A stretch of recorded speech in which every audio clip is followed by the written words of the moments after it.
In Frame, happy weekend. Nah, kembali lagi nih di channel kesayangan masyarakat Jember di Jember 1 TV.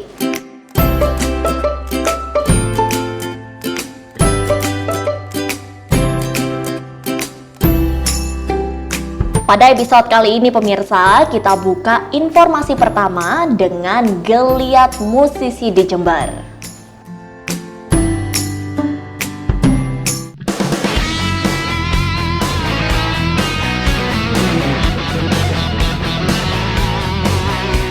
Pemirsa, untuk membangkitkan semangat para musisi di Jember, komunitas musik tua menggelar acara live musik di Kalimantan Meeting Point.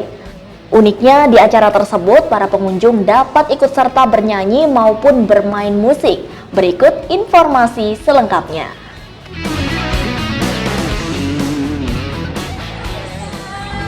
Nah, pemirsa, kali ini saya sedang berada di Jalan Kalimantan, tepatnya ada di Kalimantan Meeting Point. Nah, pada kesempatan kali ini pemirsa, saya akan mengajak Anda untuk mengikuti kegiatan dari teman-teman musisi di Jember. Saya akan mengajak Anda untuk bertanya secara langsung bagaimana sih cara atau tim menjaga eksistensi di tengah pandemi kali ini. Selain itu pemirsa, saya akan mengajak Anda sekalian nih untuk kulineran di KMP yang menyediakan berbagai masakan Nusantara. Anda pasti penasaran kan dengan bagaimana keseruannya? Langsung saja pemirsa, ikuti perjalanan saya.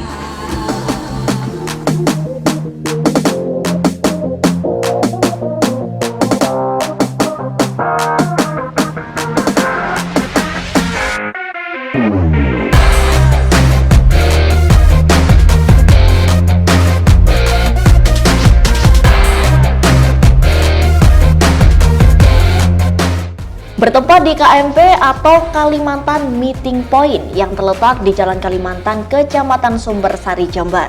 Komunitas musisi tua melakukan kegiatan bermain musik dengan melibatkan para pengunjung.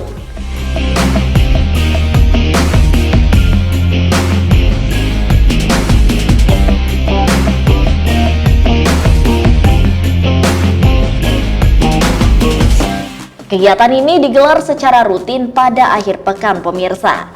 Di sini para pengunjung dapat menikmati hiburan musik secara gratis dan juga bisa ikut bernyanyi sembari menikmati kuliner dari berbagai penjuru Nusantara. Dan selain itu, para pengunjung juga dapat menikmati kuliner dari luar negeri seperti Chinese Food Corner ini, pastinya dengan harga yang sangat terjangkau.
Di mana beliau adalah salah satu pelaku seni musik di Jember. Nah, sebelum kita mengobrol langsung, mari kita sapa beliau terlebih dahulu.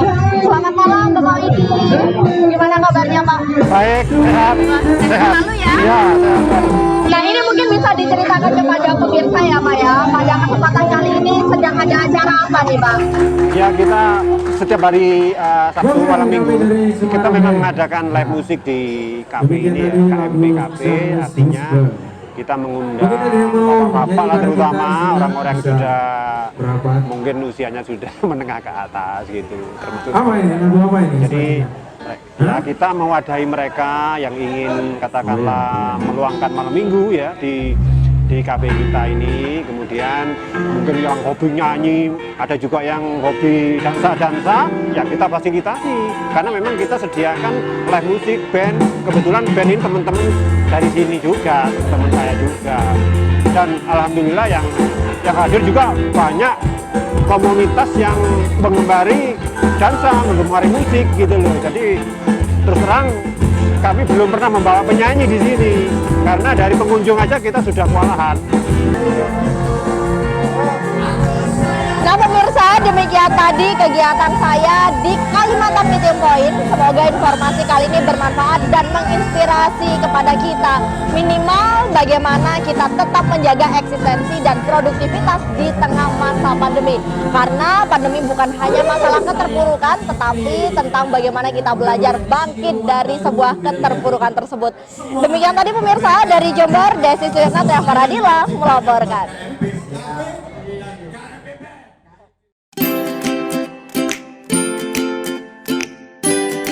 Nah pemirsa, jika di informasi pertama tadi kita sudah bermain musik sambil berkuliner ya, kali ini kita akan mengikuti kegiatan pengrajin kayu di Jember.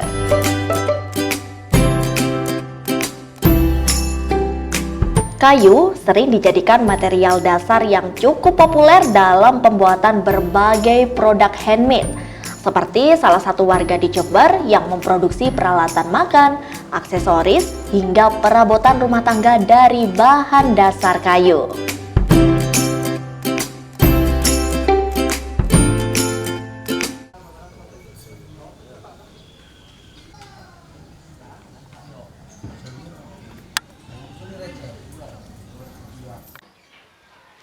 Pemirsa, pandemi COVID-19 yang tak kunjung berakhir pastinya menjadi tantangan tersendiri bagi para pengusaha ataupun pengrajin kayu. Apakah menjadi musibah ataukah justru membawa berkah? Bagaimana halnya dengan pengrajin seni kayu yang ada di Jalan Raung 3, Kecamatan Sumbersari, Kabupaten Jember? Kita akan mengetahuinya selengkapnya.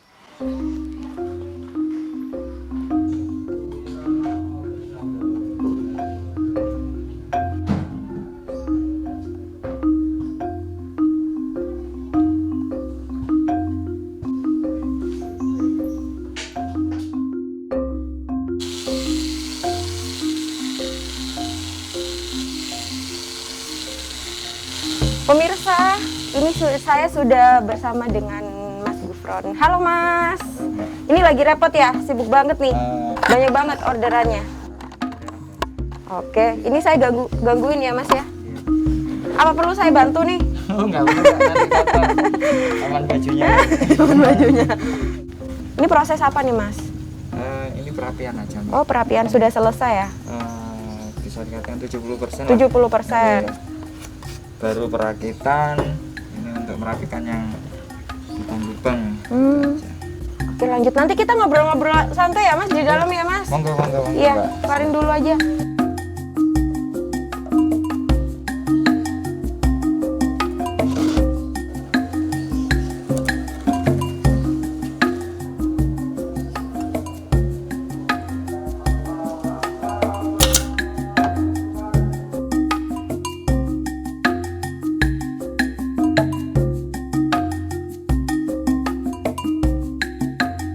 Pemirsa, sekarang ini saya sudah bersama dengan Mas Gufron. Kita akan ngobrol atau berbincang-bincang lebih dalam lagi terkait pengrajin kayu bagaimana saat ini di masa pandemi COVID-19 yang tak kunjung berakhir. Apakah menjadi musibah atau justru membawa berkah bagi beliaunya? Halo Mas Gufron, bagaimana kabarnya? Alhamdulillah baik. Terkait pandemi sebenarnya pasti pengaruh bagi semua pengusaha. Dari saya pribadi, kalau pengaruh ada Mbak pastinya.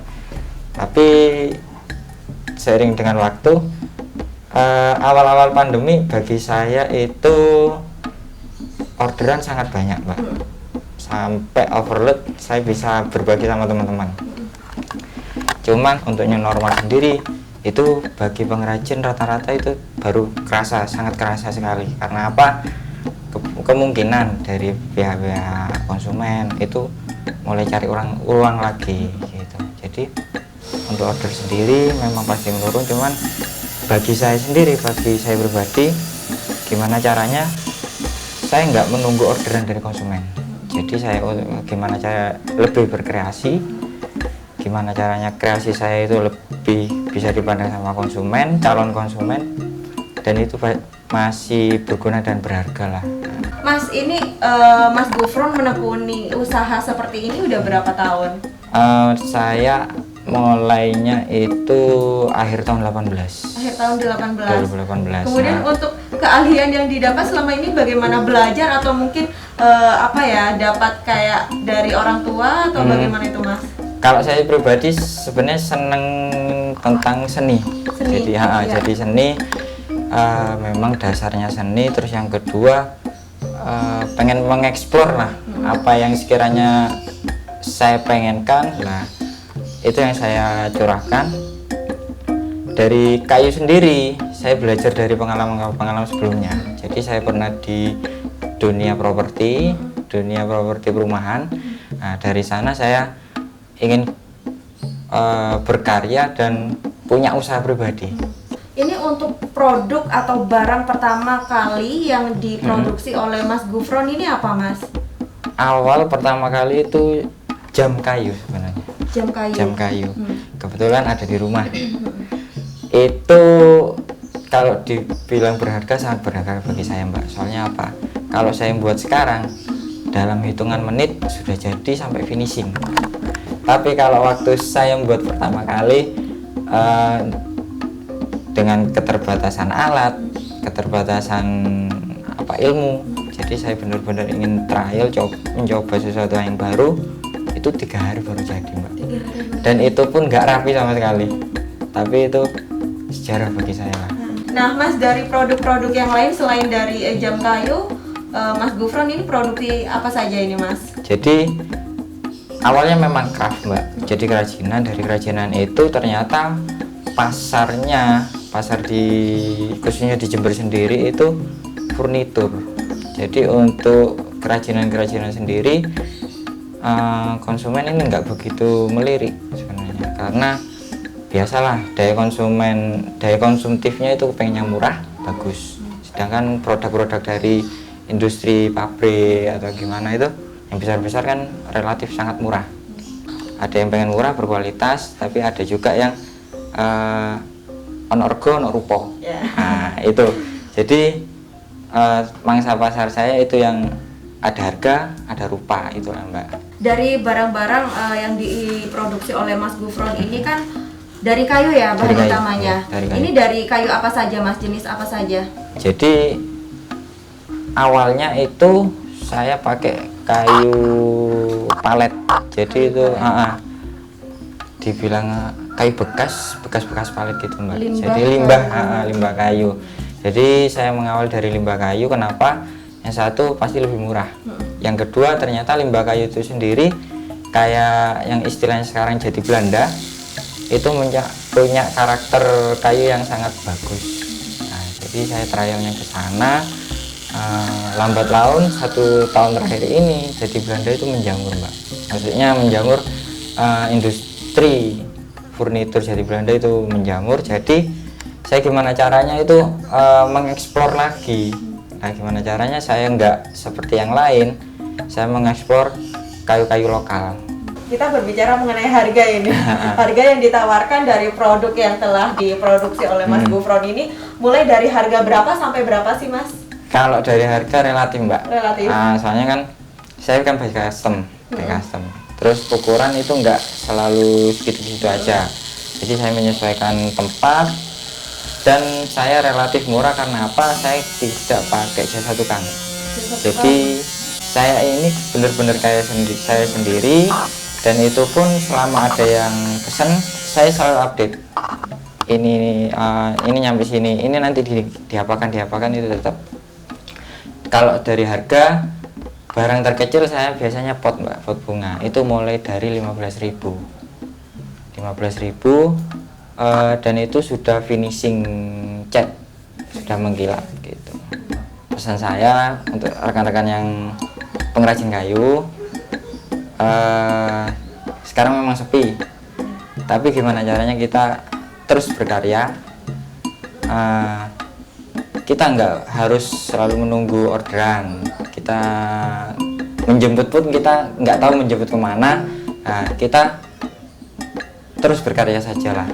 Apa yang kita pikirkan, ada ide-ide baru, kita curahkan aja ke sebuah karya kita. Mungkin dari karya-karya kita itu bisa dinilai berharga sama orang-orang sekitar lah.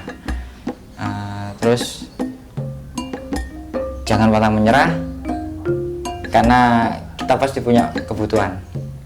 Apalagi bagi yang punya keluarga, kita harus mencukupi kebutuhan kita. Dari sana, the power of kepepet itu pasti ada Mbak. The power of kepepet itu salah satu pendorong kita untuk selalu berkreasi. Inspiratif sekali ya Mas apa yang disampaikan oleh Mas Gufron. Terima kasih Mas Terima kasih, Gufron Mbak. sudah Sama-sama, mengizinkan Mbak. saya untuk melihat workshop dari Mas Gufron ini. Workshop Semoga- kecil iya. Mbak. Semoga tetap eksis ya Mas. Amin, Tetap amin, semangat dan amin. juga Bantu doanya, iya, Mbak. Amin. Saya tidak bisa hanya membantu doa Mas. Oke. Bantu pemasaran juga. Promosi. Dan pemirsa, itu tadi obrolan saya dengan Mas Gufron, pengrajin seni kayu yang ada di Kecamatan Sumbersari, Kabupaten Jember. Memang pandemi COVID-19 yang tidak kunjung berakhir ini tentu sangat menjadi tantangan atau keluhan bagi siapapun itu. Namun tidak melulu menjadi musibah, tapi justru membawa berkah bagi kita semua. Demikian tadi pemirsa, saya Prima Fantari, Yoyo Puji melaporkan.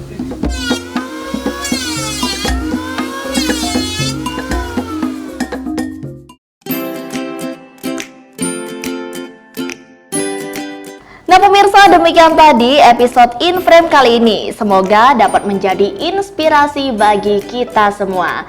Bagi Anda yang ingin menyaksikan tayangan ulangnya, jangan lupa di subscribe kanal YouTube kami di Jember 1 TV. Sampai jumpa minggu depan.